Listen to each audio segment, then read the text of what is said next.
Thank you, my friends.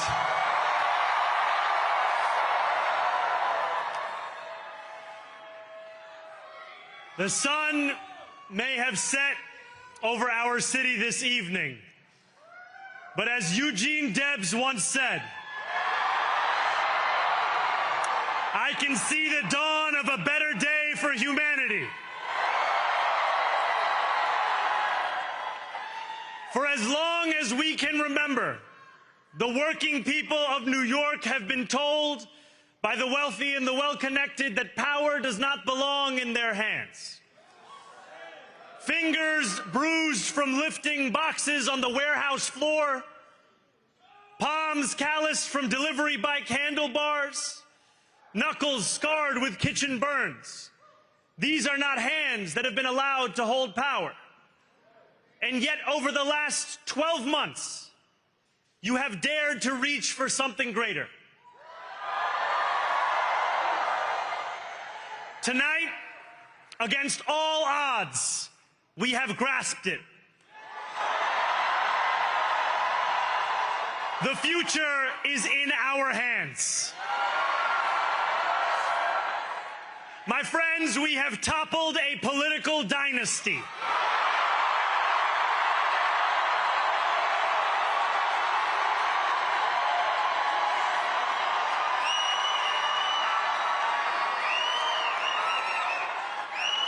I wish Andrew Cuomo only the best in private life. But let tonight be the final time I utter his name as we turn the page on a politics that abandons the many and answers only to the few.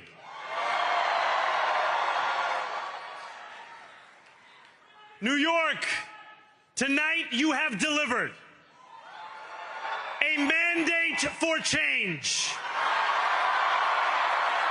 a mandate for a new kind of politics, a mandate for a city we can afford, and a mandate for a government that delivers exactly that. On January 1st, I will be sworn in as the mayor of New York City.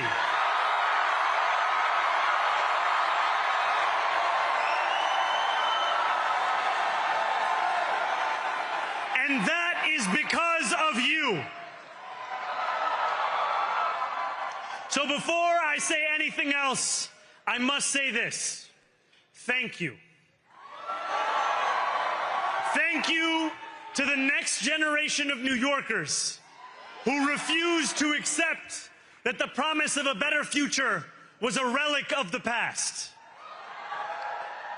You showed that when politics speaks to you without condescension, we can usher in a new era of leadership. We will fight for you because we are you. Or as we say on Steinway, ana minkum wa ilaykum.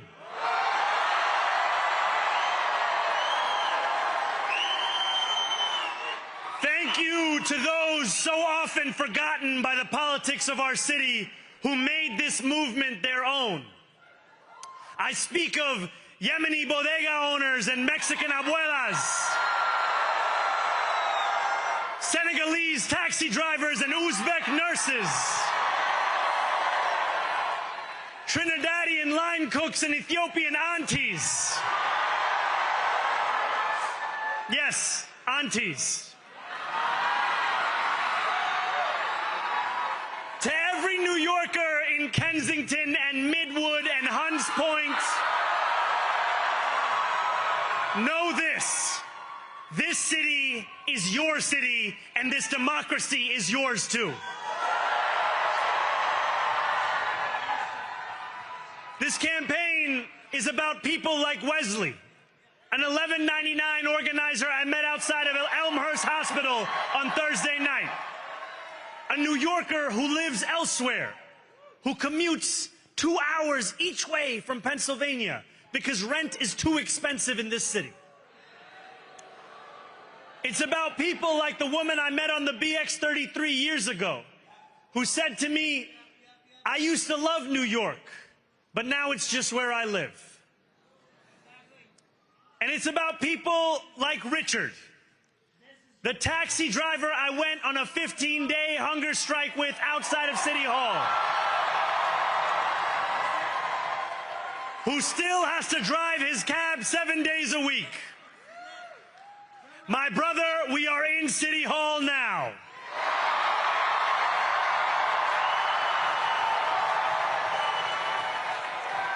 This victory is for all of them, and it's for all of you. The more than 100,000 volunteers who built this campaign into an unstoppable force. Because of you, we will make this city one that working people can love and live in again. With every door knocked, every petition signature earned, and every hard-earned conversation, you eroded the cynicism that has come to define our politics. Now, I know that I have asked for much from you over this last year. Time and again, you have answered my calls. But I have one final request. New York City, breathe this moment in. We have held our breath for longer than we know. We have held it in anticipation of defeat. Held it because the air has been knocked out of our lungs too many times to count. Held it because we cannot afford to exhale. Thanks to all of those who sacrificed so much, we are breathing in the air of a city that has been reborn.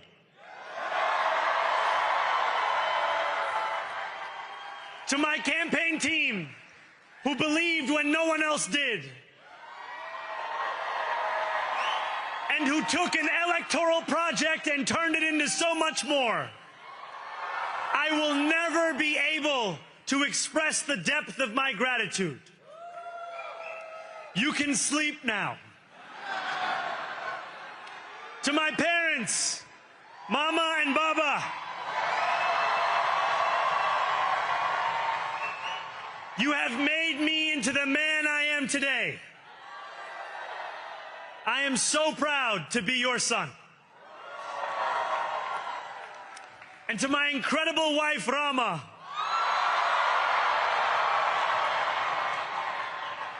Hayati, there is no one I would rather have by my side in this moment and in every moment. To every New Yorker, whether you voted for me, for one of my opponents, or felt too disappointed by politics to vote at all, thank you for the opportunity to prove myself worthy of your trust. I will wake each morning with a singular purpose: to make this city better for you than it was the day before. There are many who thought this day would never come, who feared that we would be condemned only to a future of less, with every election consigning us simply to more of the same. And there are others who see politics today as too cruel for the flame of hope to still burn. New York, we have answered those fears. Tonight we have spoken in a clear voice. Hope is alive.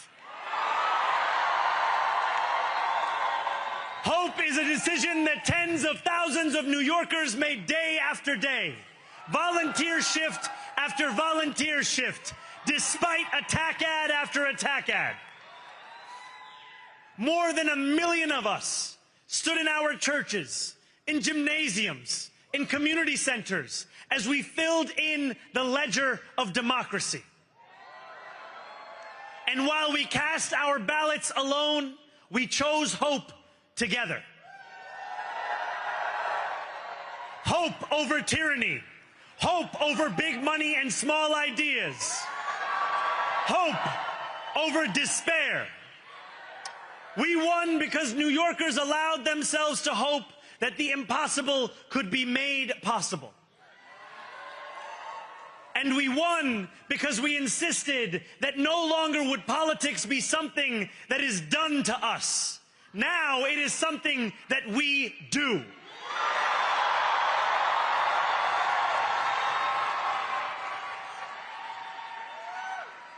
Standing before you, I think of the words of Jawaharlal Nehru.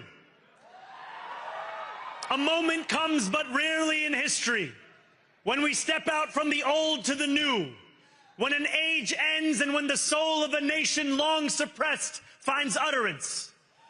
Tonight we have stepped out from the old into the new. So let us speak now with clarity and conviction that cannot be misunderstood about what this new age will deliver and for whom. This will be an age where New Yorkers expect from their leaders a bold vision of what we will achieve, rather than a list of excuses for what we are too timid to attempt. Central to that vision will be the most ambitious agenda to tackle the cost of living crisis that this city has seen since the days of Fiorello LaGuardia.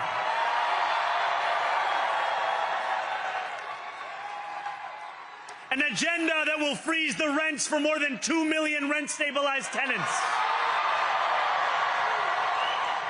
Make buses fast and free. And deliver universal child care across our city.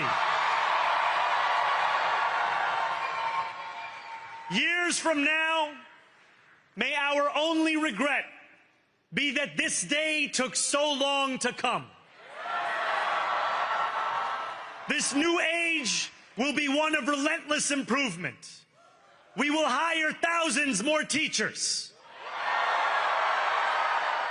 We will cut waste from a bloated bureaucracy. We will work tirelessly to make lights shine again in the hallways of NYC developments where they have long flickered. Safety and justice will go hand in hand as we work with police officers to reduce crime and create a department of community safety that tackles the mental health crisis and homelessness crises head on. Excellence will become the expectation across government, not the exception. In this new age we make for ourselves, we will refuse to allow those who traffic in division and hate to pit us against one another. In this moment of political darkness, New York will be the light. Here, we believe in standing up for those we love. Whether you are an immigrant, a member of the trans community, one of the many black women that Donald Trump has fired from a federal job, a single mom still waiting for the cost of groceries to go down,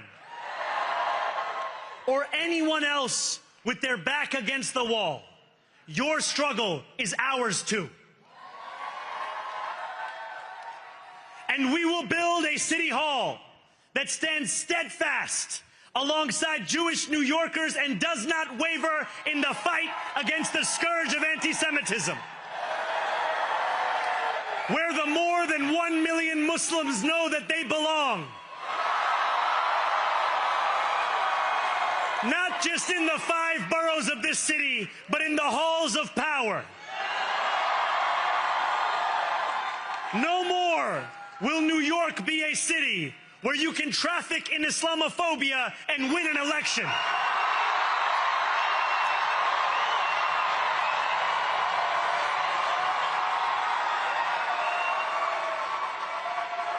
This new age will be defined by a competence and a compassion that have too long been placed at odds with one another.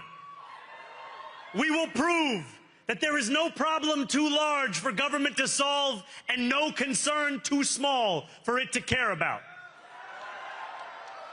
For years, those in City Hall have only helped those who can help them.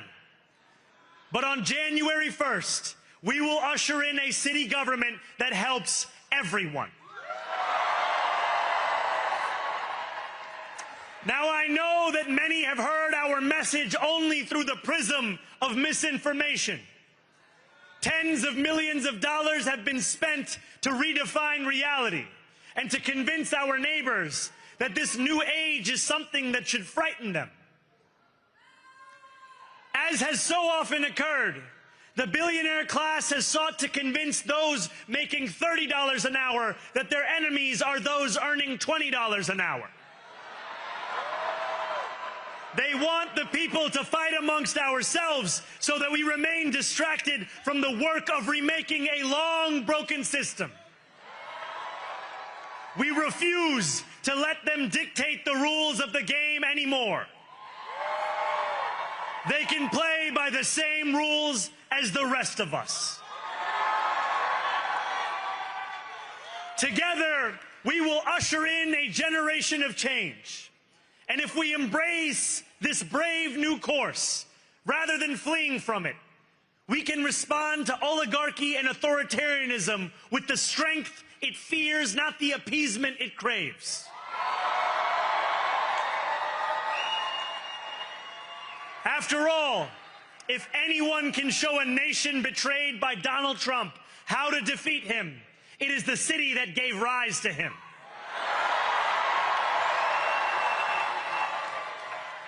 And if there is any way to terrify a despot, it is by dismantling the very conditions that allowed him to accumulate power. This is not only how we stop Trump, it's how we stop the next one. So, Donald Trump, since I know you're watching, I have 4 words for you. Turn the volume up.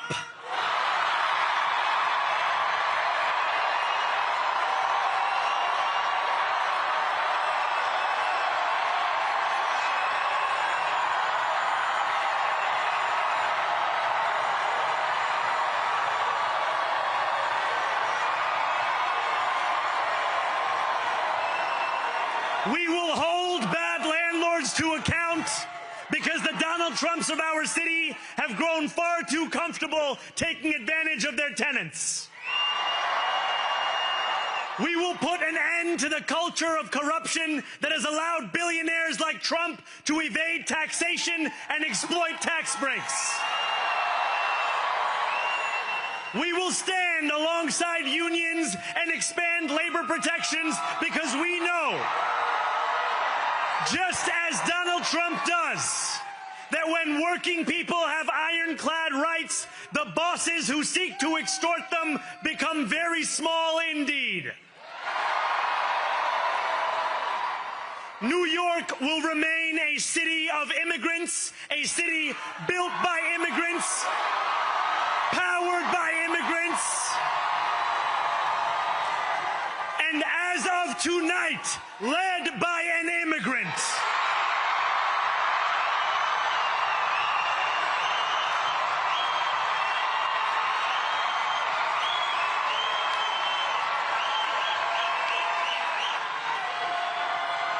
So hear me, President Trump, when I say this. To get to any of us, you will have to get through all of us.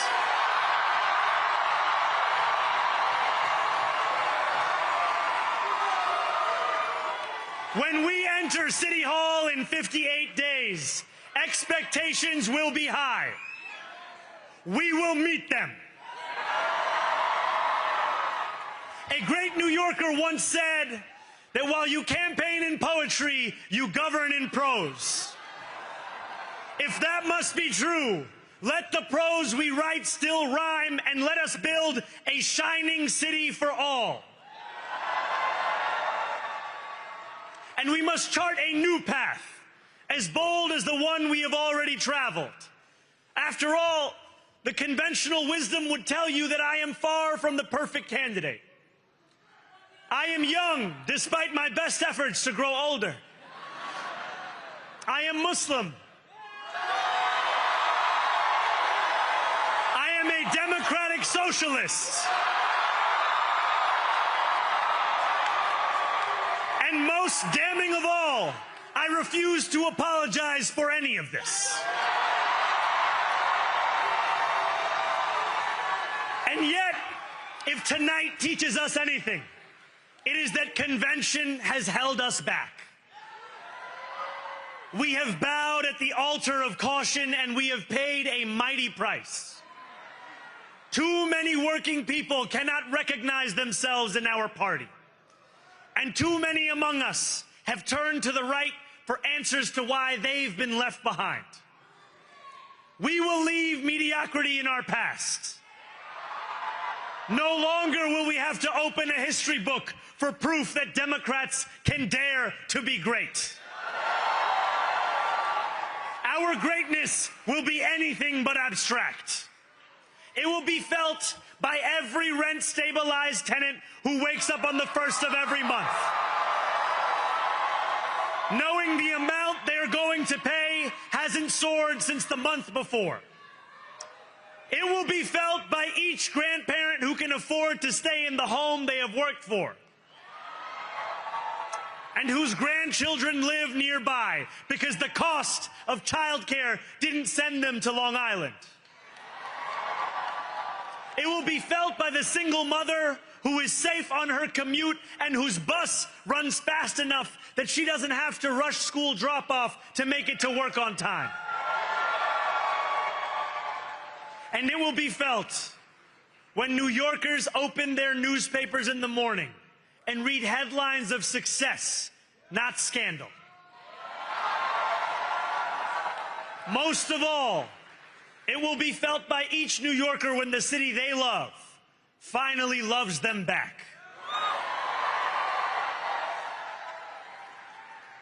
Together, New York, we're going to freeze the... Together, New York, we're going to make buses fast and... Together, New York, we're going to deliver universal... Let the words we've spoken together, the dreams we've dreamt together, become the agenda we deliver together.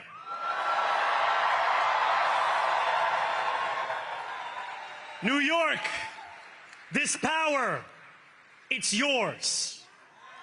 This city belongs to you. Thank you.